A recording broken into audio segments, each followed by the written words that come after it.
everyone and welcome po ulit sa aking YouTube channel. Nako, wala na naman tayong tigil sa pag-review ng mga bagong loan application. Kasi mahirap namang mag-apply pag hindi mo alam kung magkano ipapautang sa'yo, diba? Kaya nandito yung channel na to at tamang-tama ka na napasukan kung ikaw ay mangungutang dyan online. Pero sabi ng iba na mas maganda pang umutang sa kakilala mo kaysa sa mga online loan application na sobrang tataas ng tubo. And yes, may point naman po talaga. Pero kung wala ka talagang maaasahan at wala kang malapitan, may second option tayo which is yung loan application. Kaya nga po tayo nagre-review ng mga loan application para may idea kayo kung magkano ba talaga yung pwede nyo mautang at pwede nyo ma-receive sa isang loan application. And ito nga yung pag-uusapan natin ngayon is bagong loan application which is si PesoGo. Dito guys, pwede ka daw dito makaloan ng maximum 15,000 pesos.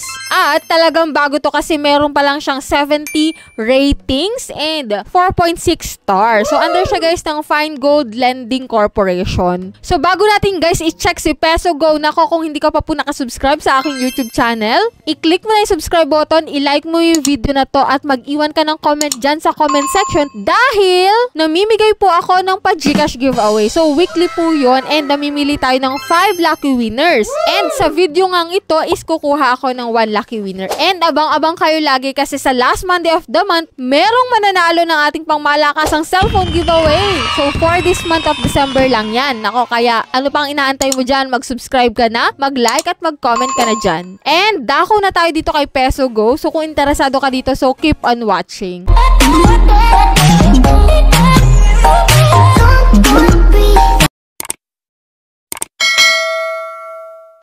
So disclaimer na hindi tayo agent or promoter ng mga loan application na nababanggit natin dito sa ating channel. So sa katunayan nga guys, ina-applyan ko siya at pinapakita ko sa inyo kung anong meron sa application at kung magkano ba talaga yung tunay na pinapaloan sa atin, di ba? So dito guys, i-install na natin si PesoGo. Kung makikita mo nga dito sa kanilang advertisement, no, we provide user-friendly credit solutions. So yan, 3 steps to complete certification at yan na nga guys, 24 hours full service daw sila. Sa bungad nga ng loan application na to, 15,000 yung pinapaloan and then ito yung mga fill upan mo ditong information which is yung authentication, personal information, job information, contact information, and bank card info. Dito guys, ito yung mga recommended ID type dito, no? So pipili ka lang po dito ng isa which is ito nga yung UMID, driving license, passport, TIN, SSS. So may other option naman dito na ID pero hindi ito yung pinakang recommended, no? So ito yung national ID, health card, postal ID, and PRC. Ito naman ay alternative laang na ID, no? And then after nun guys, fill upan mo lang yung mga personal information na yan, yung work information mo. At dito guys, sa emergency contact, magpo-provide ka po dito ng 5 contact number which is, isipin mo kung sino ilalagay mo dito kasi pwede nila yung tawagan or i-text once na ikaw ay hindi nila mahagilap or hindi ka sumasagot sa kanilang mga tawag, no? So dito na tayo sa kung saan mo pwedeng ma-receive yung pera mo. Pwede dito sa e-wallet. Sa e-wallet guys, Gcash and PayMaya laang, no? So dito guys, it's either e-wallet or bank. So pili ka lang po dyan. So ang convenient lang naman dito is Gcash, no? Kung wala kang bank. So dito guys, tapos na nating fill upan and then magugulat ka dito kasi 2,000 pesos lang yung na-approve. And then kapag kinilik mo itong apply, magbabago yung loan amount. So kung makikita mo dito, magiging 3,000 pesos na lang siya. So kung kinilik mo yung apply, magiging 3,000 pesos na. So nag-increase agad-agad ng